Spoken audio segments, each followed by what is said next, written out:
Assalamualaikum warahmatullahi wabarakatuh.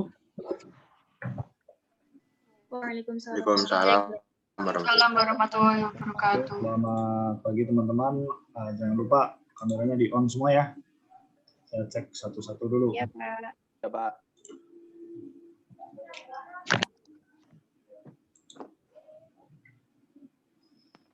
Oke. Ya, absennya jangan lupa ya di Sunan. Ini mungkin materinya nggak lama karena sebagai pengantar kita cuma hanya lihat sebagai secara definitif dan saya yakin kalian semuanya tahu. Ini mungkin materinya nggak ada 1 jam ya, setengah jam aja cukup lah. Karena memang sebenarnya materinya nggak banyak. Materinya banyak di minggu berikutnya ya. Karena ini sebagai pengantar saja. Ini pertemuan kedua kita hukum internasional. Sebelum lebih jauh yang hukum internasional, ya, saya akan menjelaskan terlebih dahulu tentang perspektif internasional. Karena ini penting ya. Karena dari perspektif internasional itu ditentukan aturannya. Jadi kalau kalian pikir bahwasannya hukum di internasional itu sama dengan hukum nasional itu bukan hal yang tepat. Ya. Karena yang namanya hukum internasional itu ya tidak lebih dari kepentingan politik, ya kan? Dan di sini variabel politiknya, istilahnya ya, variabel politiknya lebih berpengaruh. Ya. Misalnya bagaimana kemudian satu konvensi internasional satu negara tidak menandatanganinya, itu kan hal politis, ya kan? Dan kita nggak bisa ngapa-ngapain, misalnya satu negara memang tidak menandatangani satu konvensi tertentu atau perjanjian tertentu, ya, karena kembali lagi kepada politis. Bagaimana isi kepala palu politikus itu menentukan hukum. Nah, di HI itu lebih berpengaruh di situ. Mungkin kalau yang murni hukumnya itu nanti mungkin di hukum acaranya. Tetapi bagaimana satu negara kemudian mematuhi peraturan internasional itu ya beda. Itu lebih kepada politikus ya, kebijakan politik lebih berpengaruh. Makanya sebenarnya kata Prof. Jimli ya, ilmu politik dan ilmu hukum sebenarnya itu kira-kira hampir satu rumpun ya. Makanya banyak persinggungannya di sini. Banyak persinggungan dalam ilmunya ya. Misalnya bagaimana selalu saya jelaskan kenapa kalau masalah Palestina di Dewan Keamanan PBB apa sih?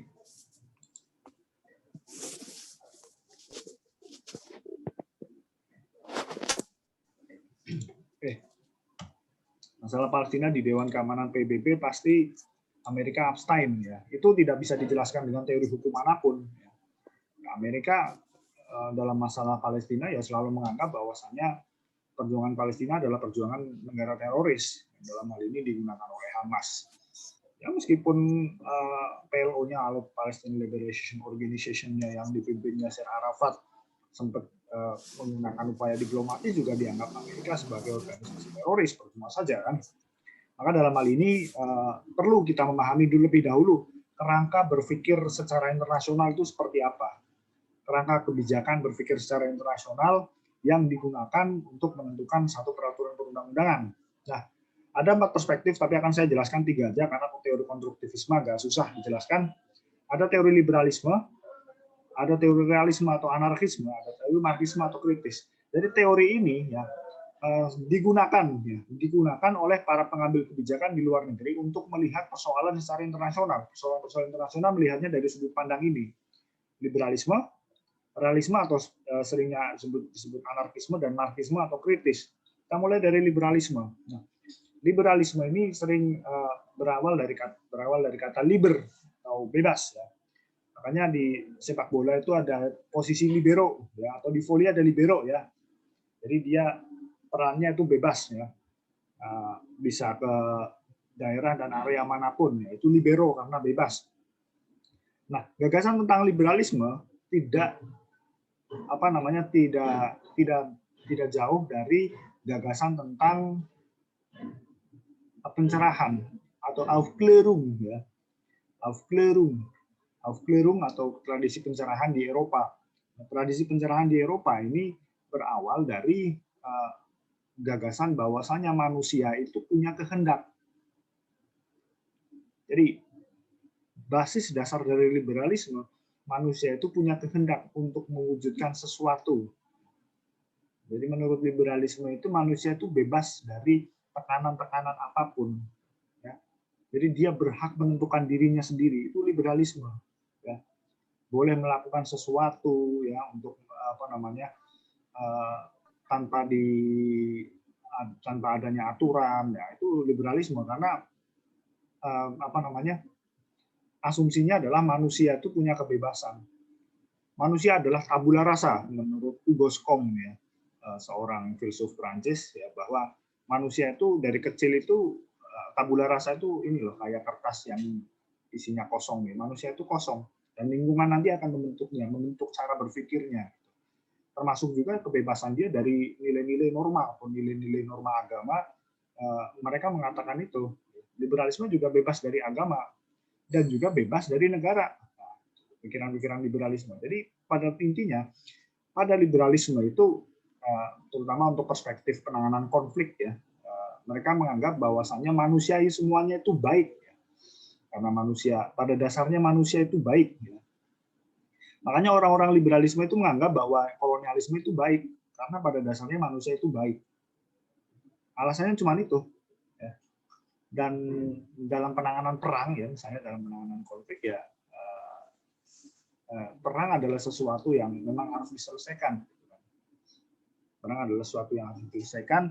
Perdamaian itu adalah sesuatu yang mungkin. Bagi liberalisme, perdamaian itu mungkin. Jadi liberalisme karena beranggapan bahwa semua orang itu baik, maka perdamaian itu bisa terjadi. Dan dia tidak memungkiri perang itu bisa terjadi. Orang-orang liberal seperti itu. Jadi kayak ada giumnya di Roma kuno ya, Civis Pacem Parabellum. Filmnya John Wick yang ketiga itu kan judulnya Parabellum. Artinya adalah kalau kamu mau damai, kamu harus perang.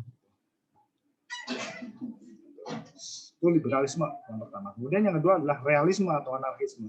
Realisme atau anarkisme itu cenderung melihat bahwa hubungan-hubungan negara itu didasarkan pada realitas ya. Pada realitas atau kenyataan bahwa semua negara itu ada dalam satu hierarki yang sama atau anarkisme. Anarkisme itu suatu keadaan di mana tidak ada kepemimpinan. Itu anarkisme. Jadi sebenarnya istilahnya wartawan itu salah dalam menuliskan anarkisme itu cenderung berbuat kerusakan. Itu bukan anarkisme, itu vandalisme. Ada berbuat kerusakan. Tapi kalau anarko itu anarkisme itu keadaan di mana kepemimpinan itu tidak ada. Makanya anarcho berasal dari kata Yunani arche itu tipe ya, atau sesuatu yang tetap ya, archetype. Anarche itu tanpa adanya satu ketetapan sesuatu yang tetap, makanya namanya anarkisme. Di anarko itu sesuatu nggak punya pimpinan, makanya semua orang itu dianggap sama. Jadi anarki ini dulu juga orang-orang kiri mentok ya, istilahnya juga menentang orang-orang komunis. Karena orang-orang komunis itu menganggap dia punya sentral komite, dan sentral komite itu membuat semuanya itu tidak setara. Ya, orang-orang komunis itu bilang semua itu harus sama rata sama rasa, tetapi pada praktiknya enggak. Yang jadi sentral komite itu, yang Vladimir Lenin dan kemudian bawahannya seterusnya itu, dia jadi sentral komite. Orang yang paling berkuasa, kan bertentangan secara prinsip. Prinsipnya katanya sama rata sama rasa, ternyata enggak. Nah, prinsip sama rata sama rasa ini dipercaya oleh anarkisme, orang-orang anarko. Makanya kemarin kalau Anda sering lihat demo, ketua anarko ditangkap itu udah aneh. Sudah aneh dari pernyataan. Anarko itu anti pemimpin, kok ada pemimpinnya, ada koordinatornya, nggak mungkin. Itu jelas hal yang lucu ya. Kalau orang yang benar-benar belajar ya, itu mainannya polisi itu. Nggak ada ketua anarko, nggak ada anarkisme, itu anti pemimpin. Nah, dalam perspektif internasional, anarkisme itu digunakan sebagai perspektif untuk melihat realitas hubungan negara-negara yang berjalan secara anarko ya. Jadi negara-negara itu semuanya itu dianggap setara. Semua subjek internasional itu dianggap setara. Inggris dengan Jerman itu setara. Inggris dengan Indonesia setara. Timur Timur dengan Thailand setara gitu. Cara pandangnya seperti itu, cara pandang realisme. Jadi lebih apa ya, lebih kepada realitas atau berangkat dari pesimisme. Kalau liberalisme itu orang yang optimis, ya, istilahnya gitu aja lah. Terus kemudian konstruktivisme, ini agak susah dijelasin, nanti kalian baca sendiri. Tapi yang lagi ramai itu memang konstruktivisme di apa namanya, dalam studi-studi hubungan internasional, konstruktivisme memang lagi ramai. Ya. Saya jelasinnya agak susah soalnya. Untuk anak HI aja susah, untuk anak apalagi anak fakultas hukum. Ya, kemudian ada teori Marxisme atau teori kritis ya. Marxisme memang berangkat dari filsafatnya Karl Marx. Dia memandang bahwa realitas ya, segala sesuatu itu terdiri dari pemisahan kelas atau pembagian kelas. Kelas itu bukan kelas AB bukan ya, tapi kelas itu satu kondisi masyarakat, itu kelas. Nah, kelas menurut Karl Marx itu terbagi menjadi dua, kelas proletar dan kelas borjuis.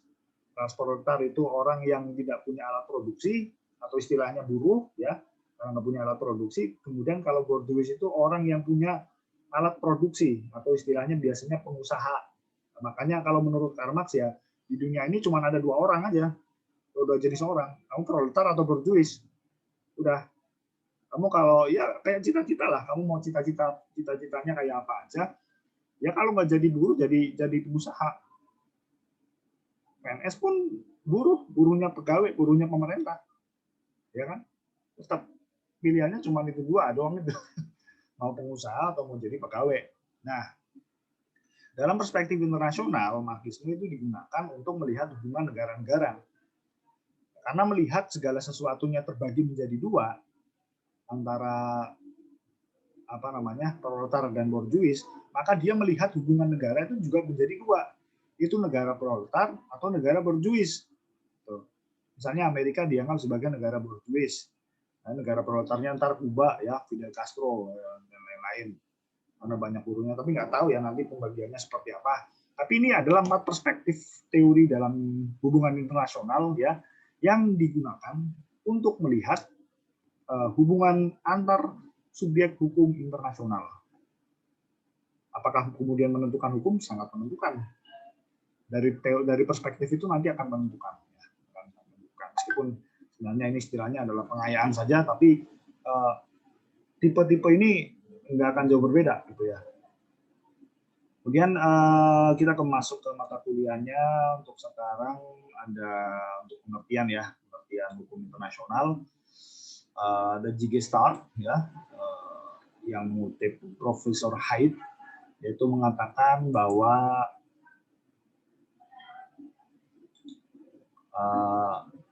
hukum internasional itu sekumpulan hukum ya, sekumpulan hukum yang sebagian besar terdiri dari asas-asas dan peraturan tingkah laku yang mengikat negara-negara, karena itu biasanya dilakukan dalam hubungan negara satu sama yang lain. Yang itu dia lebih cenderung melihat peraturan yang mengikat antar negara saja, tidak melihat realitasnya gitu ya. Bilangnya cenderung ke liberal gitu kan. Cara orang mendefinisikan sesuatu pun juga kadang berangkat dari perspektif yang dia gunakan gitu kan. Nah, itu nanti kalau studi lanjut akan lebih tahu ya. Kemudian himpunan kaidah-kaidah dan asas-asas tindakan yang mengikat bagi negara-negara beradab dalam hubungan mereka satu sama lainnya. Itu pengertian dari G.L. Brearley ya. Jadi tuh. Kemudian Prof. Mokhtar juga melihat bahwasanya yang namanya kan hukum internasional itu adalah kaidah-kaidah dan asas-asas yang mengatur hubungan atau persoalan yang melintasi batas negara. Ya, ada negara dengan negara, negara dengan subjek hukum lain bukan negara, atau subjek hukum lain bukan negara satu dengan yang lain. Ini menjadi penting sih. Kajian Prof. Mokhtar ini mungkin terbatas tahun 80-an ya, yang melihat negara itu masih dominan. kan. Dalam hubungan internasional negara itu dianggap dominan. Padahal sekarang enggak juga. Ya. Contohnya aja deh. Sekarang banyak negara yang rebutan jadi tempat investasinya Tesla. Tesla itu loh, mobil listrik Elon Musk itu loh, ngerti toh? Nah, dia kan punya perusahaan Tesla. Tesla baru kemarin ngeluarin mobil, harganya lumayan, pengen tuku ya. Gajinya semene ranya enggak. Nah, Tesla ini sekarang menjadi rebutan untuk negara-negara dunia ketiga yang biasa menyediakan tenaga kerja murah. Jadi Indonesia sama India itu lagi rebutan. Bu Tesla kamu ke sini aja, investasi di Indonesia. Bu Tesla kamu investasi di sini aja. Oke, itu rebutan masalah lain. Tapi di sini menunjukkan bahwasanya negara dalam hal ini itu sangat bergantung kepada perusahaan, kepada Tesla. Ya kan, negara sangat bergantung pada Tesla. Bu Tesla kamu masuk ke sini, itu kan menunjukkan negara Indonesia sebenarnya nggak berdaya terhadap para perusahaan. Ya. Dan ada kalau dulu untuk mungkin Prof Mokhtar menerjemahkan bahwasanya negara itu menjadi penting dalam hubungan internasional. Oke, itu dulu pasca perang dingin, negara itu aktor yang kuat. Tapi setelah perang dingin selesai ya, tembok Berlin runtuh, negara nggak begitu penting. Anda kalau lihatlah berita-berita internasional yang negara itu benar-benar kita mungkin hampir dekat dengan keadaan stateless atau ketiadaan negara. Ya. Sangat bergantungnya negara kepada aktor non-negara itu kelihatan banget di masa-masa sekarang. Lihat bagaimana negara bergantung pada perusahaan dalam kasus Tesla. Misalnya dalam kasus penerimaan pajak, coba Anda pikir 50% saja pengusaha dengan kekayaan di atas 1 triliun nggak bayar pajak. Bingung pemerintah bisa bubar dia. Iya kan? Coba 50% orang nggak bayar pajak. Bingung negara mau dapat pendapatan dari mana? Nah, itu menunjukkan bahwa negara sangat bergantung pada aktor-aktor non-negara. Makanya kajian-kajian tentang aktor non-negara ya, itu semakin banyak. Jadi nanti Anda akan belajar tentang subjek-subjek hukum internasional. Nanti di pertemuan selanjutnya belajar tentang subjek hukum internasional. Jadi yang namanya subjek hukum internasional itu opo wae toh sing dadi aktor-aktore sing dadi lakone ning hukum internasional ini siapa aja gitu. Kalau subjek hukum kan kita cuma mengenal 2 ya kan, person dan reh person, orang dan badan hukum. Nah, tapi untuk hukum internasional lebih luas. Ada negara, ada non-negara, ada PBB ya, ada ada banyak lagi, nanti kita akan belajar selanjutnya. Nah, bagaimana kemudian hukum internasional itu muncul? Prof Mokhtar mengatakan ada banyak ragam istilah arti yang awalnya dari Romawi ya, yang dikenal sebagai ius gentium, bisa dikatakan sebagai hukum antar bangsanya orang Romawi dan bukan orang Romawi, dan orang bukan Romawi satu sama lain. Jadi orang Romawi itu menganggap dirinya itu sebagai seorang yang eksklusif, ya, punya hukum sendiri, sehingga harus ditentukan hukum antara orang Romawi dan orang luar, serta orang luar dengan orang luar juga. Jadi Romawi pada waktu yang lampau adalah kota yang ramai ya, di Eropa, letaknya di selatan ya, dan agak hangat ya. Kalau Anda lihat di di peta itu kan Eropa kan ada Eropa Utara tuh yang dingin, dan Eropa yang bawah itu kan agak hangat, pas di Selat Mediteran ya, itu agak hangat sana. Dan Romawi rame ya kan. Roma berasal dari kata Romus, pendiri kota Roma, Romas dan Romus dan Romulus. Makanya lambangnya serigala. Romus Romulus itu 2 anak yang dibesarkan oleh serigala. Makanya AS Roma itu lambangnya serigala. Tapi lawannya Lazio, ya, lambangnya elang, lambangnya orang fasis. Ius gentium berawal dari itu. Jadi orang Romawi menginginkan adanya aturan untuk orang-orang di luar mereka. Makanya namanya itu. Kemudian ada hubungan antar kesatuan kerajaan dan republik atau individu dengan ius insurgens, dan kemudian lahir hukum antar bangsa. Nah, dari pergumulan itu ada ada hukum yang dilahirkan, yaitu hukum antar bangsa. Ini kita lewati aja di pengertian-pengertian. Hukum internasional publik dan perdata internasional ini nggak begitu penting. Tapi yang sebenarnya ingin saya tekankan tuh di sini, bahwasanya keberadaan hukum internasional, meskipun hari ini negara itu nggak penting-penting amat, tetapi keberadaan hukum internasional itu berawal dari keberadaan negara. Anda bayangkan nggak ada negara, nggak ada hukum internasional. Ya. Karena mulai berawal orang mulai berpikir ada hukum internasional, itu ya mulai ada negara. Jadi gini, globalisasi ya, orang ke dunia satu ke dunia yang lain ya, ke negara, maksudnya ke tempat satu ke tempat yang lain itu udah biasa. Begitu ada konsep negara ya, ada negara, muncul ius gentium ini, muncul pemikiran ini harus diatur nih. Karena awalnya gini. Nanti Anda bisa baca tentang sejarah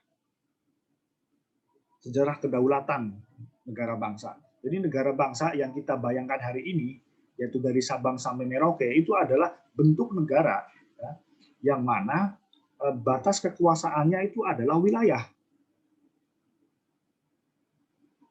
Ini baru batas kekuasaannya adalah wilayah yang jelas. Ya. Diatur dengan wilayah yang ada, gitulah. Bisa dilakukan dengan perang atau dan yang lain-lain. Nah, sebelumnya itu enggak. Sebelumnya yang namanya kekuasaan itu, kedaulatan itu pengaturannya bisa berdasarkan agama ya, kepercayaan atau sesuatu yang lain gitu ya. Makanya orang Cina itu keluarga negaranya double. Karena cara menentukan negaranya bukan berdasarkan tempat, tapi berdasarkan orang. Ya. Orang-orang Cina ya, istilahnya dua keluarga negaraan, saya nggak lupa tuh, itu bisa. Dan karena setiap negara akhirnya punya wilayah-wilayah sendiri, mereka akhirnya kemudian memikirkan gimana ketika kita berinteraksi. Karena nggak mungkin kita bisa hidup di wilayahnya sendiri, harus berinteraksi. Nah, interaksi itu menimbulkan satu keinginan untuk menimbulkan satu hukum yang satu, yaitu hukum internasional. Nah, mulai dari itulah hukum internasional itu hadir, ya. Hukum internasional itu hadir. Dan Anda bisa bayangkan dari negara bangsa ini, ya, dari Inggris ya sampai Moskow itu ada puluhan negara bangsa, ada puluhan negara. Tapi di Indonesia bisa jadi satu. Ini yang menarik ya. Satu negara bangsa ya, yang menarik dari Aceh sampai Papua ya, satu negara ya, meskipun ada beberapa wilayah yang menginginkan bentuk negara sendiri ya. Misalnya Papua ini lagi rame karena otsusnya diperbarui ya, dengan otonomi khusus.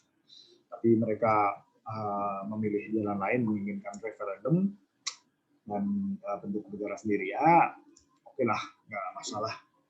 Kalau tahu ya, maksudnya nanti lihat aja nih, kayak apa yang terbaik kayak apa. Nah, kita juga nggak menguasai persoalannya. Semoga ada yang terbaik lah. Kalau Papua bisa gabung ya gabung, nggak bisa ya nggak tahu. Ini ius intergentes, kemudian internasional publik ini lewat aja deh.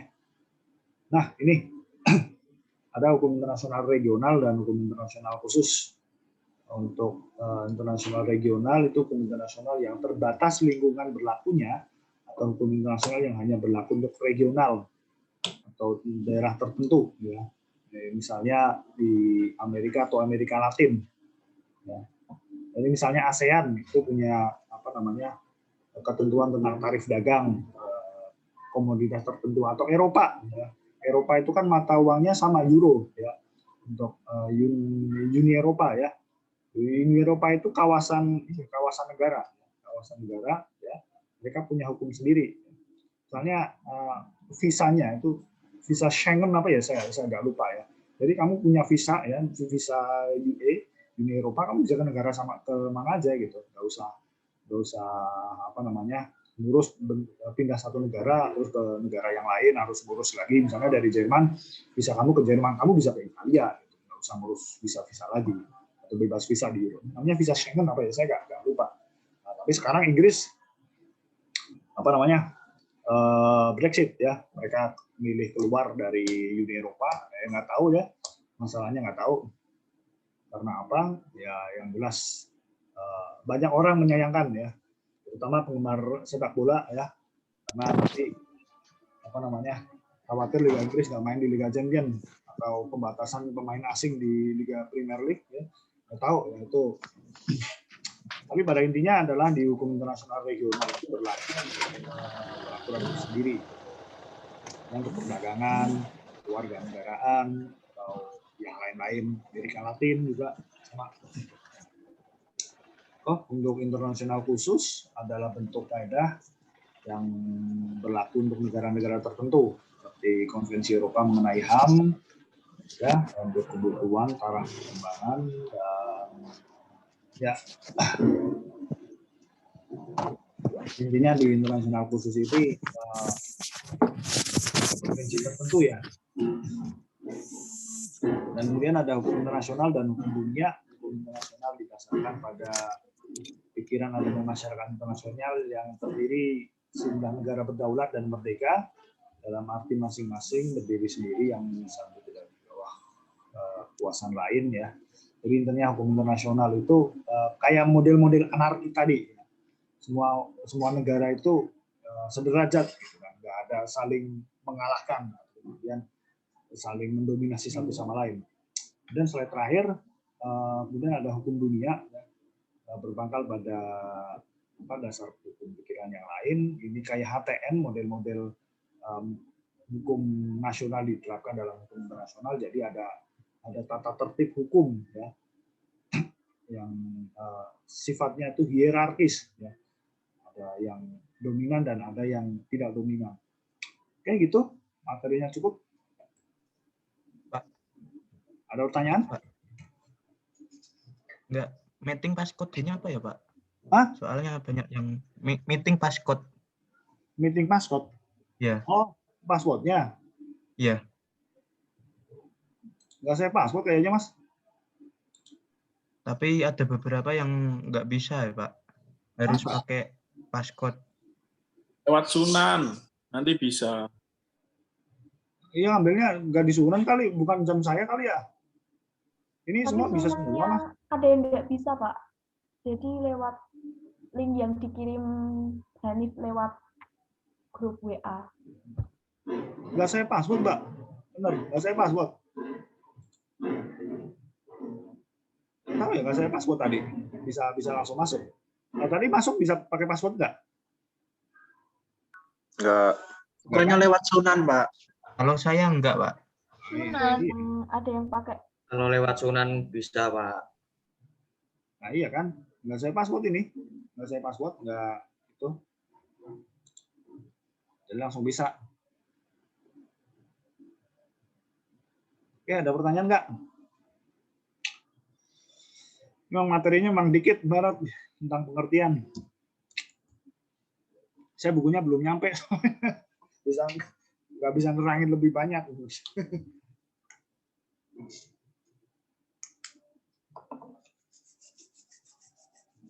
Belum bisa belanja buku saya, jadi mohon maaf belum bisa nerangin banyak hal. Ada pertanyaan nggak?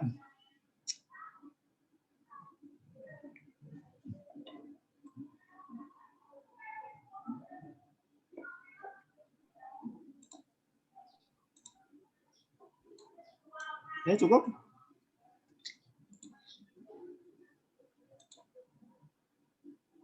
Cukup.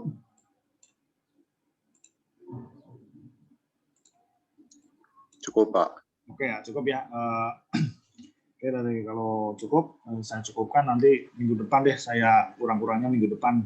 Ini materinya belum cover semua. Oke, dari saya cukup. Kalau ada salah, saya mohon maaf. Assalamualaikum warahmatullahi wabarakatuh. Waalaikumsalam warahmatullahi Waalaikumsalam. Terima kasih, Pak. Terima kasih.